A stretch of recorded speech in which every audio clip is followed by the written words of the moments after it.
Namaskar, good evening students. Now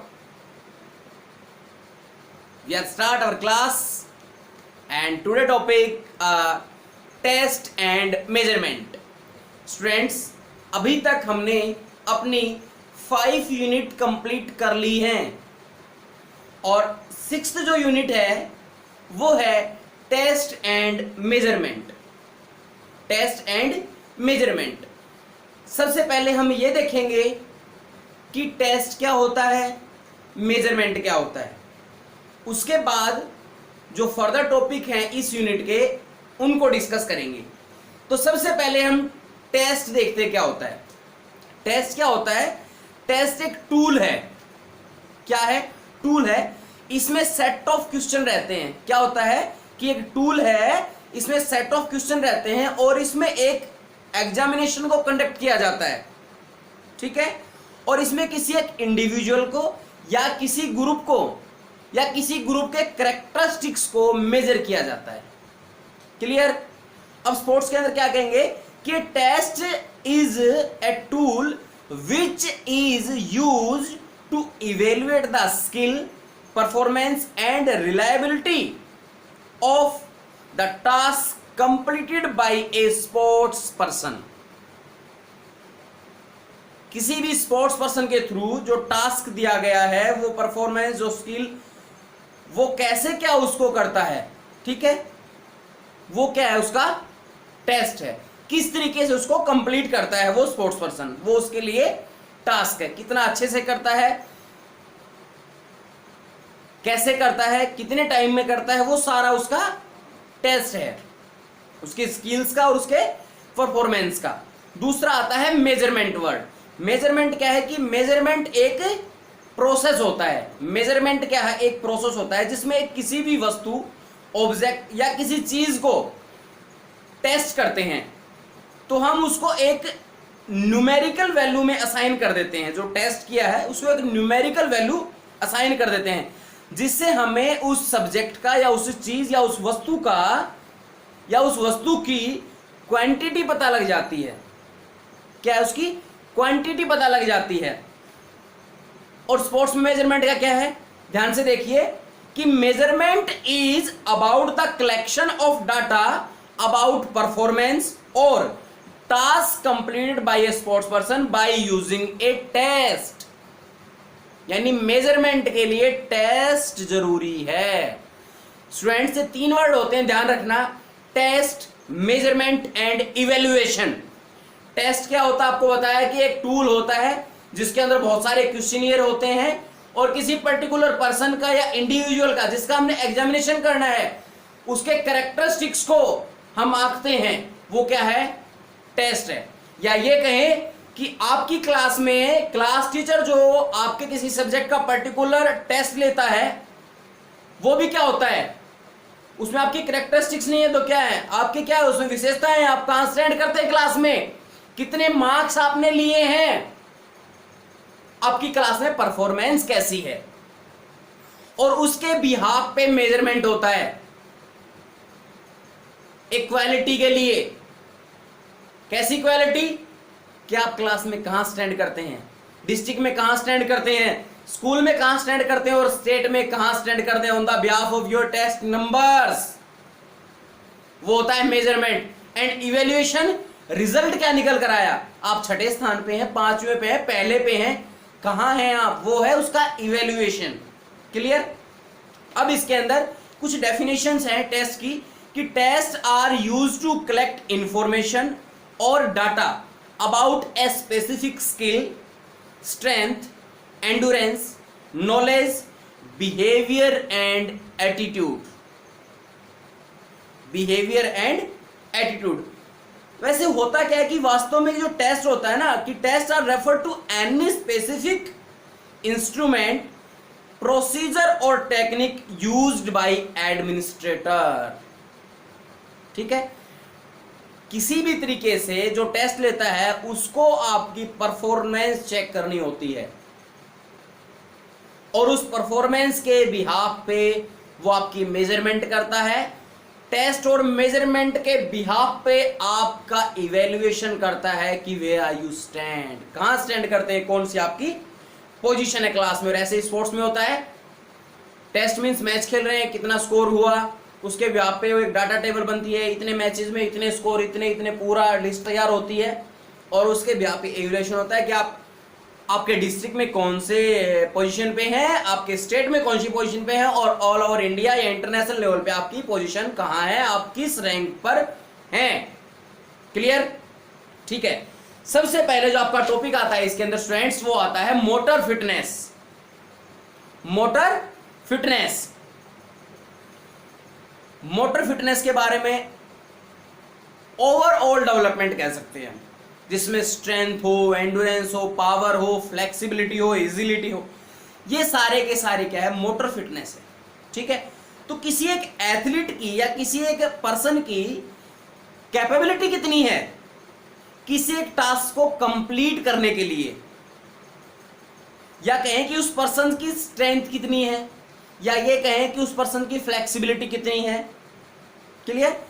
किसी एक test को वो पर्सन कितना जल्दी कंप्लीट कर लेता है, उसको कोई वर्क असाइन हुआ, उसका वो कितना जल्दी कंप्लीट करता है, ये भी क्या उसकी मोटर फिटनेस है। तो मोटर फिटनेस को कैलकुलेट करने के लिए कुछ टेस्ट बनाए गए हैं, आपके सिलेबस में कुछ टेस्ट दिए हैं। तो सबसे पहले हम जिक्र करते हैं ऑफर टेस्ट का, AAHPER, AAHPER test. AAHPER test होता क्या है, कब स्टार्ट हुआ, किसने स्टार्ट किया। ऑफर टेस्ट है American alliance for health and physical education, AAHPER, American alliance for health and physical education. Start किसने किया, यूएस से, क्योंकि स्टार्टिंग में नाम आ रहा है ना अमेरिका, तो अमेरिका ने इसको स्टार्ट किया। कब किया इस टेस्ट को स्टार्ट, 1958 के अंदर, 1958 में अमेरिका ने ऑफर टेस्ट को स्टार्ट किया, 1958। कुछ टाइम बाद 1965 के अंदर उसको रिवाइज किया, ये नहीं कि एज इट इज, नो, उसके अंदर कुछ चेंजेस करके उस टेस्ट को रिवाइज किया, ऑफर टेस्ट को। एंड आफ्टर सम टाइम 1975 में उसमें कुछ और एक्स्ट्रा ऐड करके उसको ऑफर यूथ फिटनेस टेस्ट नाम देकर उसको स्टार्ट करवाया। वैसे 1988 के अंदर यूथ फिटनेस टेस्ट के अंदर, यूथ फिटनेस टेस्ट 1988 के अंदर बहुत सारे और भी चेंजेस किए गए थे। इसके अंदर rich and sit and reach वाला ऐड किया गया, स्किन फोल्ड ऐड किया गया था, पुलअप्स, बहुत सारे चेंजेस किए थे, जिसका आगे हम जिक्र करेंगे। तो सबसे पहले हम लेते हैं motor fitness test. Motor fitness test में जो एज है वो 10 ईयर टू 17 ईयर रखी गई, कि मोटर फिटनेस टेस्ट जिन बच्चों का चेक करना है उन बच्चों की एज 10 साल से 17 साल के बीच होनी चाहिए, 10 ईयर टू 17 ईयर। फिर इस टेस्ट बैटरीज कौन कौन सी हैं, इसमें 50 meter standing start, 50 meter standing start. Second, 600 meter run या walk, sit and reach flexibility के लिए, partial curl up, pushups for boys, modified pushups जिसको फ्लैग्स आर्म हैंग बोला जाता है वो गर्ल्स के लिए, स्टैंडिंग ब्रॉड जंप, और इजिलिटी के लिए शटल रन 4x10। ये मोटर फिटनेस टेस्ट स्टार्ट हुआ। लेकिन ऑफर के अंदर ध्यान रहे 6 टेस्ट बैटरीज हैं, ऑफर टेस्ट के अंदर 6 टेस्ट बैटरीज हैं। लेकिन एक बात और ध्यान देने वाली, ऑफर टेस्ट का कुछ टाइम बाद नाम चेंज करके ऑफर के आर के बाद डी वर्ड और ऐड किया गया था। जो डी वर्ड है वो एक्स्ट्रा ऐड किया गया था। डी का मतलब होता है डांस, यानी कि American alliance health and physical education and dance. Offer का ऑफर्ड हो गया था, डी और ऐड हुआ था जिसका मीनिंग होता है डांस।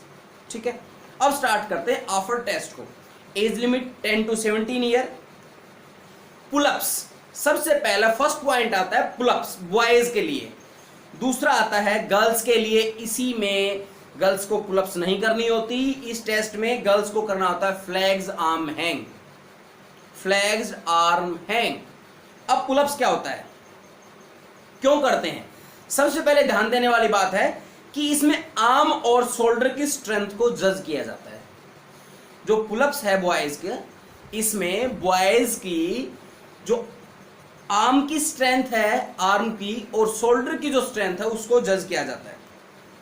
कैसे करते हैं इस टेस्ट को? सबसे पहली बात है पुलअप्स को कैसे करते हैं। एक बार की जरूरत होती है, एक पैरेलल बार की, जो आपकी हाइट से थोड़ा सा ऊपर एक पैरेलल बार लगा दिया जाता है। अब उस जो बार का डायमीटर है वो ध्यान देने वाली बात होती है 1.5 इंच होता है। 1.5 इंच यानी कि 1.5 इंच का डायमीटर उसका होता है। और उस पे जिसका टेस्ट लेना होता है उस बॉयज को उस पे हैंग कर देते हैं, मीन्स उस पे उसको लटकना होता है। अब लटकते टाइम दो बातों का ध्यान रखना होता है, एक तो बॉडी बिल्कुल स्ट्रेट रहे, बॉडी बिल्कुल स्ट्रेट रहे, और दूसरा ओवरहेड ग्रिप हो। ओवरहेड ग्रिप होता है कि पाम बाहर की तरफ, यानी कि कोई पैरेलल बार है उसको यूं पकड़ना है, ठीक है, ये होती है पाम बाहर की तरफ फेस, ठीक है, ओवरहेड ग्रिप बोलते हैं इसको, ऐसे करते हैं। और होता क्या है, जो बार लगा होता है इस बार पे वो बॉयज हैंग करता है, और हैंग करते हुए पूरा ऊपर उठ के जमीन से और अपनी चिन को इस बार से ऊपर ले जाता है, ठीक है। और ऐसे ही वो क्या करता है, इसकी रिपीटेशन करता है, और जितने पुशअप्स वो करता है उसको काउंट कर लिया जाता है, वही उस स्टूडेंट का, उस बॉयज का स्कोर होता है। समझ गए? एक पैरेलल बार लगा होता है, ओवरहेड ग्रिप होती है, बिल्कुल यूं पकड़ते हैं दोनों हाथों से सामने की तरफ, और फिर उसके ऊपर की तरफ लटक जाते हैं, ऊपर अप डाउन होते हैं। अप डाउन होते टाइम ध्यान रखना होता है बॉडी बिल्कुल स्ट्रेट रहे, और जो बार लगा होता है आपकी चिन, आपकी ठोड़ी उस बार से ऊपर जानी चाहिए, फिर आप नीचे आएंगे, फिर दोबारा से हाथों की पूरी स्ट्रेंथ पावर लगाकर फिर ऊपर जाएंगे उस बार से। ये होता है पुलअप्स बॉयज के लिए। और गर्ल्स के लिए होता है फ्लैग्स आर्म हैंग। अब फ्लैग्स आर्म हैंग में क्या होता है, इसमें जिस लड़की या गर्ल का ये टेस्ट करना होता है उसको उस बार पे हैंग करने के लिए बोल देते हैं, उस बार पे वो लड़की लटक जाती है, ठीक है। इसमें ग्रिप चेंज होती है, उसमें ओवरहेड ग्रिप थी, इसमें ग्रिप अंदर की तरफ होती है। जो ये बार लगा होता है इस बार में बॉयज ने ये सामने की तरफ पकड़ी थी और फिर पुलअप्स किए थे, लेकिन गर्ल्स क्या करेगी, इसको ये ऐसे, ठीक है, ये, और पूरा इसके ऊपर हैंग करके यहाँ थोड़ा सा ऊपर ले जाके यहाँ रुक जाएगी, स्टे करेगी। बॉयज को क्या करना था, अप डाउन करना था, लेकिन गर्ल है इस बार के ऊपर जाके पूरा जमीन से ऊपर उठ के और इस बार के ऊपर जाके यहाँ हैंग, यहाँ वेट करेगी, और जितनी देर वेट करेगी उस टाइम को स्टॉप वॉच के थ्रू नोट कर लिया जाता है, और वही उस गर्ल का टाइम होता है, वही उस गर्ल का टाइम का स्कोर होता है। बस वही दोनों बातें ध्यान रखनी होती हैं कि बॉडी बिल्कुल स्ट्रेट रहे और टाइम का जो हिसाब है वो एग्जैक्ट रहे। जब वो बिल्कुल हैंग करे उस टाइम स्टॉप वॉच ऑन की जाए, और जैसे ही वो कवर कर ले उसको स्टॉप कर दिया जाए, और टोटल टाइम देख लिया जाए, और उसको इंडेक्स टेबल होती है उसमें फिल करके उसका स्कोर चेक कर लिया जाए, ठीक है। फिर फ्लैग्स आर्म हैंग की जो पूरी जो प्रोसीजर था उसको किसी ना किसी पर्टिकुलर पर्सन, फिजिकल एजुकेशन के पर्सन या जो आपका टेस्ट कर रहा है उसके सामने परफॉर्म करते हैं, ठीक है। फिर आता है flags leg sit-ups. Flags leg sit-ups common होता है, गर्ल्स और बॉयज के लिए कॉमन होता है ये फ्लैग्स लेग सिटअप्स। इसमें क्या होता है कि वो जो लड़का या लड़की जिसका मोटर फिटनेस टेस्ट लेना होता है उसको जमीन पे लेटा देते हैं, ठीक है। जमीन पे लेटने के बाद वो क्या करता है, अपने पैरों को फोल्ड कर लेता है, ठीक है, पैरों को फोल्ड कर लेता है, यानी कि जो पैर यूं और ये वी शेप, फिर उसका पेट, ठीक है, ये पैर, ये ऊपर नी, फिर ये नीचे हिप यानी कि पेट, फिर वो पैर लेट जाता है। फिर क्या करता है कि अपने दोनों हाथों को गर्दन के पीछे ले जाके और सामने उठता है, ठीक है। तो इसमें क्या होता है कि जो एब्डोमेन की है और जो हिप एरिया की मसल्स है उनकी स्ट्रेंथ मेजर की जाती है। जो एब्डोमेन है और जो हिप का जो एरिया है उसकी स्ट्रेंथ चेक की जाती है। ठीक है, गर्दन के पीछे हाथ ले जाके वो बार बार जो एल्बो हैं ये नीज के पास पहुंचेंगी और जो करेक्ट जितनी भी होंगी उनको काउंट कर लिया जाएगा और फिर उस बच्चे का स्कोर निकाल लिया जाता है। लेकिन इसमें ध्यान रहे 60 सेकंड का टाइम दिया जाता है, 60 सेकंड का टाइम दिया जाता है और उस 60 सेकंड के अंदर जितनी करेक्ट फ्लैग्स सिटअप्स लगाता है बच्चा उनको मेजर कर लिया जाता है, उनको काउंट कर लिया जाता है। ठीक है, उसके बाद क्या होता है इसका शटल रन। शटल रन में क्या करते हैं, इजीलिटी चेक की जाती है। ठीक है, शटल रन में क्या होता है कि 4x10 होती है, 10 मीटर का डिस्टेंस होता है और 4 बार इसको करना होता है। ठीक है, एक बच्चा है, एक कोन यहां पर है, एक कोन यहां पर है, यहां से भागा जाएगा इस कोन के पास आएगा जो 10 मीटर पे है, यहां से फिर वापस ऐसे 4 टाइम करेगा और झुक के यहां हाथ लगा कर आएगा। जैसे कबड्डी में करते हैं ना, नीचे की तरफ झुक के, या किसी को प्रणाम करते हैं बड़े बूढ़े को, है ना, अपने सीनियर पर्सन को प्रणाम करते हैं ना पैरों में झुक के, ऐसे उस कोन को टच करके फिर वापस भागेगा। और ऐसे भागते हुए जब वो भागना स्टार्ट करता है उस टाइम स्टॉप वॉच को ऑन कर देते हैं और जब उसके चारों राउंड कंप्लीट हो जाते हैं, 4 round are complete, then stopwatch को स्टॉप कर देते हैं और उसका टाइम मेजर कर लेते हैं। ठीक है, और फिर उसको पुट कर देते हैं और पता लग जाता है कि इसकी मोटर फिटनेस कितनी है। क्लियर। फिर आता है स्टैंडिंग ब्रॉड जंप या स्टैंडिंग लॉन्ग जंप। एक लाइन खींच दी जाती है बिल्कुल पैरेलल, उसके पीछे उस पर्सन को जिसका टेस्ट लेना है तो उसको खड़ा कर देते हैं, फिर उसको वहीं से बिना पीछे से भाग के आए वहीं से जंप करना होता है सामने की तरफ। ठीक है, इसमें लोअर बॉडी जो होती है उसकी स्ट्रेंथ चेक की जाती है, पैरों की स्ट्रेंथ चेक करते हैं, काफ मसल में कितनी पावर है। ठीक है, इसमें होता क्या है, वो बच्चा खड़ा हो जाता है जिसका टेस्ट लेना होता है और फिर जो उसकी आर्म्स है इनको वेव करता है। ठीक है, और फिर सामने की तरफ जंप करता है और उस जंप को मेजर कर लिया जाता है कि ये कितनी दूरी पे इसने जंप किया है। जंप का जो मेजरमेंट है, ध्यान रहे कि जो पार्ट क्लोज टू द, जो उसने जहां से कूदा था उस लाइन के जो क्लोज होगा ना उसका पार्ट, उस पार्ट से और उस लाइन के बीच का मेजरमेंट कर लेते हैं कि इसने कितना जंप लिया है और उसको फिर इंडेक्स में फिल करके पता लगा लिया जाता है इसकी मोटर फिटनेस कितनी है। Then 50 yard dash. 50 yard dash मतलब 50 मीटर तेज भागना, बोलते हैं फराटा रेस, एकदम तेज। लेकिन इस तेज रेस में स्टैंडिंग स्टार्ट दिया जाता है, बच्चे को खड़े हो गए और फिर विसल की जाती है और स्टॉप वॉच रहती है। जैसे बच्चा भागा, स्टॉप किया, स्टार्ट किया उसको, और जैसे उसने 50 यार्ड कंप्लीट किया वहां पे स्टॉप वॉच होती है और उसको वहां पे स्टॉप करके पता लगा लेते हैं इसने 50 मीटर कितनी सेकंड में कंप्लीट किया है। लास्ट इसका होता है 600 मीटर रन या वॉक, 600 मीटर भागना या 600 मीटर चलना, उसमें उसका टाइम चेक कर लेते हैं। किसी भी ट्रैक पे 600 मीटर का ट्रैक नाप कर बच्चे को स्टार्ट दे देते हैं और वो 600 मीटर में जितना टाइम लेता है उस टाइम को नोट कर लेते हैं और उसके ब्याह पे उसका मोटर फिटनेस पता लग जाती है कि इसकी मोटर फिटनेस कैसी है। ठीक है, ओके। लेकिन जो ये पूरा टेस्ट है इसमें 1988 के अंदर सिट एंड रीच टेस्ट भी ऐड हो गया था फ्लेक्सिबिलिटी के लिए। ठीक है, सिट एंड रीच यानी कि वही जो अभी फ्लेक्स वाला बताया था ना मैंने, फ्लेक्स रैक सिटअप, वैसे लेट के और वो सामने गर्दन के पीछे हाथ जाके वो देखता है वो कितना फ्लेक्स करता है। और इसमें थोड़ा सा चेंज है सिट एंड रीच में। फ्लेक्स में क्या था, वो हाथ पीछे ले जाके यू चेक करता था और सिट एंड रीच में बिल्कुल सीधा बैठ जाता है बच्चा, यू सीधा बैठ जाता है। ठीक है, ये उसके पैर हैं और यहाँ कमर बेंडिंग है और ये ऊपर उसका हेड है। ठीक है, और फिर वो हाथों को सामने की तरफ स्ट्रेच करता है बैठा बैठा, यहाँ अंगूठे हैं पैरों के दोनों, इन अंगूठों से कितना आगे ले जाता है अपने हाथों को, उसको सेंटीमीटर में मेजर कर लेते हैं और पता लग जाता है बच्चे की फ्लेक्सिबिलिटी कितनी है।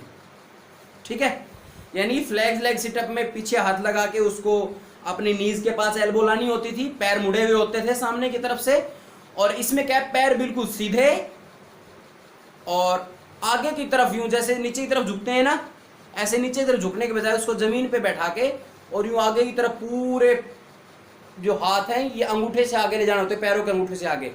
ठीक है, और जितने अंगूठे से आगे हाथ गए उसको मेजर कर लिया जाता है और पता लग जाता है बच्चे की फ्लेक्सिबिलिटी कितनी है। इसका दूसरा एक और भी तरीका है, बच्चों को किसी हाई बेंच पे खड़ा कर देते हैं और फिर उसको नीचे की तरफ झुकने के लिए बोल देते हैं, अपने अंगूठे से जितना नीचे की तरफ जाता है, कई बार मैं ऐसे हाथ रखवाता हूँ ना जमीन पे कि बिना नीज को बेंड किए हाथ रखो जमीन पे, वो यही वाला सिट एंड रीच टेस्ट होता है। इसके बाद आता है general motor fitness test. General जो आपका ये है जनरल मोटर फिटनेस टेस्ट, इस टेस्ट की शुरुआत एच.एम. बैरो ने की थी, एच.एम. बैरो ने की थी। और इसके अंदर क्या होता है, जो कॉलेज के बॉयज होते हैं, कॉलेज के मेन कैडेट होते हैं, उनकी स्ट्रेंथ चेक की जाती है। 3 टेस्ट बैटरीज होती है इसके अंदर, एक तो जिगजैग रन, दूसरा स्टैंडिंग ब्रॉड जंप और तीसरा medicine ball throw. General motor fitness test, इस टेस्ट की शुरुआत एच.एम. बैरो ने की, कॉलेज के बॉयज पे की, स्ट्रेंथ को चेक करने के लिए। 3 टेस्ट बैटरीज होती हैं, जिगजैग रन और दूसरा आपका स्टैंडिंग ब्रॉड जंप और तीसरा मेडिसिन बॉल थ्रो। जिगजैग है वो गर्ल्स बॉयज के लिए सेम है, standing broad jump girls boys के लिए सेम। मेडिसिन बॉल में ध्यान रहे, मेडिसिन बॉल बॉयज के लिए 3 kg वेट, गर्ल्स के लिए 1 kg वेट, गर्ल्स के लिए 1 kg वेट। अब स्टार्ट करते हैं कि जिगजैग होता क्या है, इसका पर्पस क्या है। इसमें क्या होती, पावर, स्पीड, क्विकनेस और बॉडी का कंट्रोल मल्टीपल प्लेन्स के अंदर कैसा है, ये चेक किया जाता है। क्या क्या चेक किया जाता है, बॉडी की पावर, स्पीड, क्विकनेस और बॉडी का कंट्रोल, अलग अलग प्लेन्स, अलग अलग मूवमेंट में कैसा कंट्रोल है बॉडी का, वो जिगजैग के अंदर चेक किया जाता है। अब जिगजैग में इक्विपमेंट की क्या क्या जरूरत होती है, मेजरिंग टेप, 2 स्टॉप वॉच और 5 कोन। कितने कोन, 5 कोन। 5 कोन, वो देखे ना कोन जो ग्राउंड में रखे रहते हैं चारों तरफ, वो 5 कोन चाहिए। अब करना क्या होता है कि उन 5 कोन को मैं आपको एक बार दिखाता हूं कैसे क्या करना होता है। मान लिया सपोज दैट ये है। अब 5 कोन का क्या करना होता है, एक यहां इस कोने पे, एक इस कोने पे, एक इस कोने पे, एक इस पे और एक बीच में। ठीक है, ये 5 कोन लगे, 1 2 3 4 और 5 कोन लगे।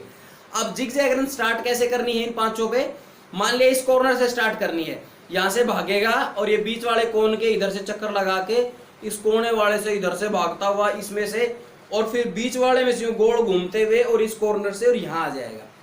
यानी कि कोर नंबर ए पे, फिर जो बीच वाला है ना इसको हम डी नाम दे देते हैं। ए पे, ए से क्या करेगा, डी पे जाएगा, डी से बी पे, सी से फिर वापस डी पे आएगा और डी से इधर ए बी सी डी और ये वाला ई पे आएगा और फिर इधर आ जाएगा। ठीक है, ये होता है जिगजैग रन। लेकिन ध्यान रहे कि जो एरिया है ना, वो जो मैंने ए और बी बनाए थे ना, ए से बी का जो एरिया है ये 16 फीट होता है, 16 फीट, और जो ये वाला एरिया होता है ऐसे, ये होता है 10 फीट।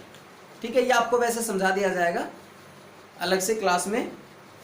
और इसके बाद आपका आता है next point, standing broad jump. Standing broad jump अभी समझाया था, एक लाइन खींच दी जाती है, उसके पीछे खड़ा हो जाते हैं, अपने हाथों को हिलाते हैं, पैरों की ताकत चेक की जाती है और सामने की तरफ जंप करते हैं। जितनी दूर जंप किया उसको मेजर कर लेते हैं, उसको नोट कर लेते हैं और फिर उसको चेक कर लेते हैं। तो इसका पर्पस क्या होता है कि to measure explosive power of the legs, पैरों की एक्सप्लोसिव जो पावर होती है उसको चेक करने के लिए स्टैंडिंग ब्रॉड जंप का उपयोग करते हैं। इसको स्टैंडिंग लॉन्ग जंप भी बोल देते हैं, क्योंकि लंबा जंप होता है ना, इसलिए वो लॉन्ग जंप होता है, उसके पीछे से भाग के आते हैं। स्टैंडिंग में खड़ा, एक जगह खड़ा होकर कूदना। क्या क्या इक्विपमेंट चाहिए, मेजरिंग टेप चाहिए और नॉन स्लिपरी फ्लोर हो जो फिसले ना जहां पे बच्चा, और मैट हो। ठीक है, पूरा प्रोसीजर जो मैंने आपको बता दिया कि बच्चा एक लाइन खींच दी जाती है, वहां बच्चा खड़ा हो जाता है, वहां उसके सामने जंप करता है, टोटल वो जितने दूर जंप किया उसको मेजर कर लेते हैं। मेजर करते टाइम क्या है कि ध्यान रहे कि the measurement is taken from take off line to the nearest point of control on the landing. और इसमें बेस्ट 3 रिकॉर्ड चेक कर लिए जाते हैं और फिर उनको लिख लिया जाता है, और जो बेस्ट 3 होंगे उनके भी यहाँ पे पता लग जाता है कि बच्चे की जो एक्सप्लोसिव पावर है, लेग की स्ट्रेंथ कितनी है। फिर आता है medicine ball throw. Medicine ball throw करते टाइम एक ही बात का मेन ध्यान रखना है, गर्ल्स के लिए वेट 1 kg और बॉयज़ के लिए 3 kg वेट। ठीक है, ऐसा इसलिए होता है क्योंकि गर्ल्स की स्ट्रेंथ जो है मसल्स की और बॉयज़ की अलग होती है। ठीक है, और थ्रो करते टाइम जो डेल्टोइड मसल होती है इसकी बड़ी पावर लगती है। ठीक है, डेल्टोइड मसल। अब फेंकना कैसे मेडिसिन बॉल को? मेडिसिन बॉल किसी एक बच्चे को बिल्कुल पैरों को सामने, बिल्कुल जितनी उसकी शोल्डर विड्थ है उसके अकॉर्डिंग उसको खड़ा कर दिया जाता है। एक मेडिसिन बॉल दे दी जाती है, बॉयज हो तो 3 किलो की और लड़की हो तो 1 किलो की, और उसको बिल्कुल ऊपर की तरफ यहाँ उसको बॉल थामनी होती है हाथों में, और फिर पूरी पावर के साथ सामने थ्रो करनी होती है। वो कितनी दूर थ्रो करता है, जितनी दूर मैक्सिमम दूरी वो थ्रो करेगा उसको फिर मेजर कर लिया जाता है, और उसके ब्याह पे पता लग जाता है कि बच्चे की जो बॉडी की स्ट्रेंथ है वो कितनी है, या बॉडी की एक्सप्लोसिव पावर कितनी है। तो जो मेडिसिन बॉल है इसमें हमने बॉडी की स्ट्रेंथ चेक की है और एक्सप्लोसिव पावर चेक की है। बच्चा एक जगह खड़ा हो जाएगा, दोनों हाथ सीधे, मेडिसिन बॉल हाथों में, और उसको सामने की तरफ थ्रो करेगा, और उसको फिर मेजर कर लेंगे कितनी दूरी से उसको बॉल को फेंका है। इसमें ध्यान रखने वाली बात क्या है कि take 3 attempts and record the best score. 3 attempt देंगे पर उसका जो बेस्ट स्कोर होगा उसको हम नोट डाउन कर लेते हैं, और जो स्कोर है मैंने आपको बता दिया कि वो डिस्टेंस के अकॉर्डिंग ही होता है, बच्चे ने कितना डिस्टेंस उस मेडिसिन बॉल को कवर करवाया है। उसके बाद नेक्स्ट आता है measurement of cardiovascular fitness. Measurement of cardiovascular fitness, एक वर्ड आया है कार्डियो, मींस हार्ट से रिलेटेड। तो इसमें जो हार्ट की मसल्स हैं उनकी स्ट्रेंथ चेक होगी कि हार्ट की मसल्स कितनी स्ट्रोंग है, कितने पावरफुल है, और हार्ट कितना मजबूत है, कितना स्ट्रोंग है, कितना फिट है। इसके लिए 2 टेस्ट हैं स्टूडेंट्स, हार्वर्ड स्टेप टेस्ट और रॉकपोर्ट टेस्ट। हार्वर्ड और रॉकपोर्ट। हार्वर्ड सबसे पहले जिक्र करते हैं, उसके बाद करेंगे रॉकपोर्ट टेस्ट का। हार्वर्ड में सबसे पहले इक्विपमेंट की क्या क्या नीड होती है? एक तो बेंच चाहिएगा, जिम बेंच, और दूसरा स्टॉप वॉच। ठीक है, एक तो जिम बेंच चाहिएगा और दूसरा स्टॉप वॉच। ठीक है, सबसे पहले जो सब्जेक्ट है उसको जिम बेंच के ऊपर चढ़ा देते हैं। ठीक है, और फिर वहां से उसको उतरना होता है, ये उसका एक स्टेप होता है। ठीक है, और इस प्रोसीजर को वो लगातार 5 मिनट तक करता है। कितने मिनट तक? 5 मिनट तक। 1 मिनट में उसको 30 स्टेप करने होते हैं। कितने स्टेप? 30 स्टेप। तो 5 मिनट में कितने हो गए? 150, 150 स्टेप हो गए उसके। ठीक है, और स्टेप्स करने के बाद उसकी जो हार्ट रेट होती है उसको मेजर किया जाता है, किसकी हार्ट रेट कितनी है। जैसे उसने स्टेप्स किए उसके 1 मिनट के बाद उसकी, जिस पर्सन का हार्वर्ड स्टेप टेस्ट हुआ है, उसकी हार्ट रेट चेक करते हैं 1 मिनट बाद, फिर 2 मिनट बाद, और फिर 3 मिनट बाद। तीनों को पेज पे नोट कर लेते हैं कि 1 मिनट में इतनी हार्ट रेट थी, 2 पे इतनी, 3 पे इतनी। ठीक है, ओके। और जो हार्ट रेट का कैलकुलेशन है ना, उसके बाद क्या करते हैं, उसको फिटनेस इंडेक्स में डाल देते हैं। जो हार्ट की रेट की कैलकुलेशन है उसको फिटनेस इंडेक्स में दे देते हैं, और फिर उसी से उस पर्सन की कार्डियो फिटनेस का पता लगाते हैं। ठीक है, अब कार्डियो जो फिटनेस का टेस्ट है वो पूरा हो गया। अब पता लगाना है कि उस पर्सन की फिटनेस कैसी है। उसका एक फॉर्मूला है कैलकुलेशन के लिए, वो क्या है कि duration of exercise in second into में 100 अपॉन 2 इनटू में सम ऑफ पल्सेस जो उसकी रिकवरी के दौरान आई है। ठीक है, तो ये कह सकते हैं कि जो ड्यूरेशन है ना वो तो फिक्स है 5 मिनट, और सेकंड में करना है तो 5 के 30, 300, 300 हो गया सेकंड के अंदर, और इनटू में 100 आई, और बाई में क्या है 2, और इनटू में सम ऑफ पल्सेस जो उसने क्या है रिकवरी के दौरान हुई है उसकी, ठीक है, कितनी जल्दी उसकी रिकवरी हुई, कितना उसका पल्सीज आई है रिकवरी के दौरान, वो इसमें फिट कर देते हैं और उसी के बिहाफ पे फिटनेस इंडेक्स में पता लग जाता है कि इस पर्सन की कैसी पोजीशन है। ये एक्सीलेंट में आता है, गुड में आता है, कैसी है इसकी कार्डियोवास्कुलर फिटनेस, उसका एक इंडेक्स है। इंडेक्स में बता देता हूं आपको कि जो एक्सीलेंट पर्सन होते हैं उनका निकल कर आता है 96 से अबोव। जो फॉर्मूला था उसमें सारा पुट करेंगे तो उसके बाद यदि 96 से अबोव निकल कर आंसर आता है, इट मीन्स वो पर्सन एक्सीलेंट है, उसकी कार्डियोवास्कुलर फिटनेस एक्सीलेंट है। यदि 83 से 96 के बीच आता है तो मीन्स कि वो गुड है, और 68 से 82 के बीच आती है तो वो एवरेज है, 54 से 67 के बीच आती है तो वो बिलो एवरेज है, और यदि 54 से बिलो आती है तो वो पुअर फिटनेस में माना जाएगा। यानी कि जिस पर्सन का हमने टेस्ट लिया है उसका सारा जितना डाटा था वो इस फॉर्मूले में पुट किया, और यदि हमारा आंसर 54 से कम आता है, इट मीन्स उस पर्सन की, उस पर्टिकुलर पर्सन की जो कार्डियोवास्कुलर फिटनेस है वो प्रॉपर नहीं है, काफी पुअर है। इस टेस्ट के एडवांटेजेस क्या क्या है? एक तो ये बहुत सिंपल है, इजीली एक बेंच लिया और उस बेंच के ऊपर इजीली हो जाता है, एक स्टॉप वॉच की जरूरत होती है, उसको नोट करते रहते हैं। दूसरा क्या है, बहुत ज़्यादा आसानी से है और कॉस्टली भी नहीं है, बहुत ज़्यादा चीपर है। और थर्ड, इसमें क्या है, मिस्टेक्स के चांसेस बहुत कम रहते हैं, बस टाइम ही तो नोट करना होता है, स्टेप्स काउंट करने होते हैं, उनको पेज पे नोट डाउन किया और पता लग जाता है कि इस पर्सन की कितनी फिटनेस है। लेकिन इसके डिसएडवांटेज क्या क्या है कि सभी पर्सन के लिए, चाहे उसके एंथ्रोपोमेट्रिक वेरिएबल कैसा भी हो, कितनी हाइट हो, लेकिन सभी के लिए बेंच सेम रहता है, इसका ये एक डिसएडवांटेज है। दूसरा क्या है कि जो बॉडी वेट है ना वो कंसीडर नहीं किया जाता, body weight are not consider in this test. ये दो इसके डिसएडवांटेज है। फिर आता है रॉकपोर्ट का 1 mile test. Rockport 1 mile test क्यों बोलते हैं? रॉकपोर्ट टेस्ट के अंदर जो डिस्टेंस होता है वो 1 माइल का होता है। 1 mile is equal to 1.6 kilometre, या ये कह सकते हैं कि 1600 मीटर। 1 माइल में कितनी दूरी होती है? 1600 मीटर होती है, 1.6 किलोमीटर। तो रॉकपोर्ट टेस्ट को 1 माइल टेस्ट भी बोलते हैं। इसमें डिस्टेंस 1 माइल का होता है, 1 माइल का होता है इसलिए।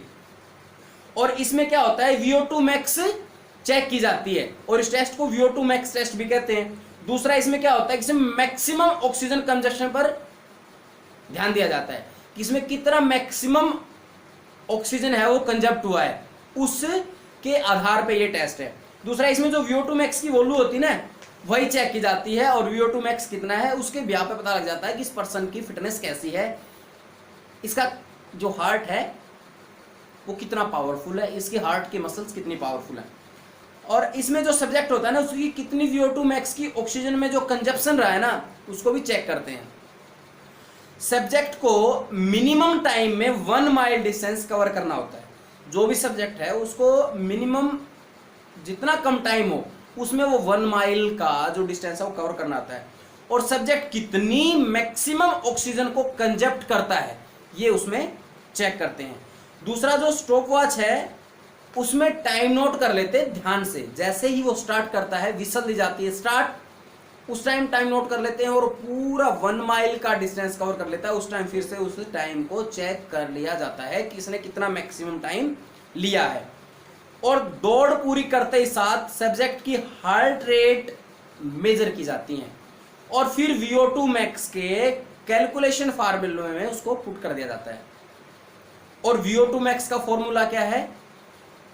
इसमें फॉर्मूला थोड़ा सा अलग है, अजीब है थोड़ा सा। इसमें कुछ संख्याएं दी हैं वो वही रहेंगी, उसके बाद उसमें कुछ लास्ट में ऐड किया गया, जैसे पहले वाले में वेट है, एज है, जेंडर है, टाइम है और हार्ट रेट। ये जो मैंने 5 बातें बताई हैं ये तो आपने ऐड करनी है इस फॉर्मूले में। बाकी इस फॉर्मूले में जो लिखा हुआ है एज इट इज आपने याद करना होगा, वो एज इट इज रहेगा। पर कोई भी पर्सन हो, कितनी हाइट हो, कैसा ही पर्सन हो, वो चीजें सब सेम रहेंगी। इसमें वेट चेंज होएगा, एज चेंज होएगी, जेंडर, टाइम और हार्ट रेट ये चेंज होएंगी। जो वेट है उसका ध्यान रखना है, हमेशा पाउंड में लेना है। और जेंडर का जहाँ मैं इसमें लास्ट में एक फोटो डाल दूंगा इसमें, ठीक है, मैं उसमें आपको क्लियर समझ आ जाएगा फॉर्मूला। और उसमें ध्यान रखना है, जहाँ जेंडर लिखा हुआ है ना वहाँ यदि मेल है तो 1 पुट करना है, फीमेल है तो 0 पुट करना है। मेल है तो 1 पुट करना है, और यदि फीमेल है तो वहाँ पे जीरो पुट करना है। टाइम है वो या तो मिनट में हो या सेकंड में हो, और जो हार्ट रेट है वो बीट्स पर मिनट हो, और जो एज है वो ईयर में लिखनी है। अब फॉर्मूला क्या है? फॉर्मूला है 132.853 माइनस, फिर ब्रैकेट में 0.0769 इंटू वेट, ब्रैकेट बंद। अब आगे का जो मैंने बताया है ना, ये सब सेम रहेंगे डिजिट। अब जहां वेट लिखा है ना, वहां उस पर्सन जिसका हमने 1 माइल टेस्ट रोकपोर्ट स्टार्ट किया था ना, उसका पहले हमने वेट कर लिया था, ठीक है, और उसकी एज पूछ ली थी, एक फॉर्म में फिल करवा लिया, वेट कितना है, एज क्या है, और जेंडर मेल फीमेल, और लास्ट में दो चीजें चेक करते हैं, उसका टाइम और उसकी हार्ट रेट। इसने 1 माइल को कंप्लीट करने में कितना टाइम लिया, और कंप्लीट करने के बाद इसकी हार्ट रेट क्या थी, वो इसमें पुट कर देते हैं। स्टूडेंट्स, इस वीडियो के बिल्कुल एंड में अभी है ना, मैं जो ये VO2 max का फॉर्मूला है ये इसके एंड में अटैच कर देता हूं, आप उसको देख लेना। ये काफी डिजिट हैं, ऐसे बोलूंगा तो आप लिख नहीं पाएंगे, वो इसके लास्ट में एंड में मैं अटैच कर देता हूं, आप उसे देख लेना। ओके स्टूडेंट्स, और कोई भी क्वेरी हो मोटर फिटनेस टेस्ट से या फिर जनरल टेस्ट से या कार्डियोवास्कुलर फिटनेस टेस्ट से, तो आप मुझे कमेंट करके बता सकते हैं या मुझे व्हाट्सअप करके बता सकते हैं। Okay students, thank you.